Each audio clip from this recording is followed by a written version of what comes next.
পড়তে জানো না, শুধু পড়ো আলিফ বা আলিফ লাম মিম, এই ধরনের কোন শব্দ পড়লে 10টা নেকি পাওয়া যাবে।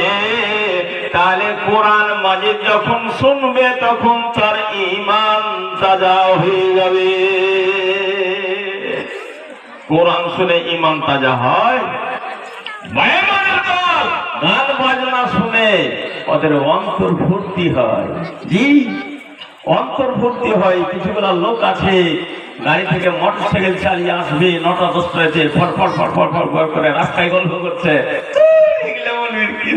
চতুর্বিধি আছে, খালি দেখেন সিগারেট টেনে বেড়ে হুক কাটে বেড়েছে রোডে। পাজি কোথায় কা হবে না, ও মুমিনের ডিগ্রিও পাবে না, বেঈমান হয়ে ঘুরে বেড়ে যাবে।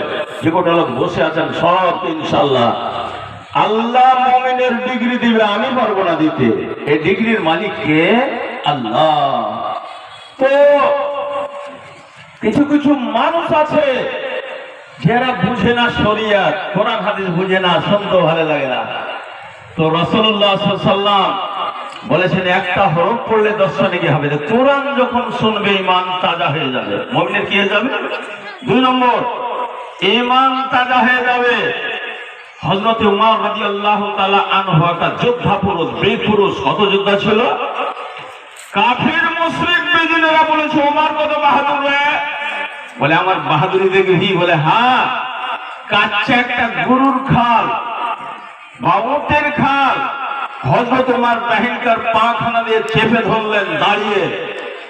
60 জন কাফের মুশরিক বেদিন ওই গরুর চামড়াটাকে টানতে শুরু করেছে একদিকে, আর ওমর শুধু এখানা পা চাপিয়ে আছে।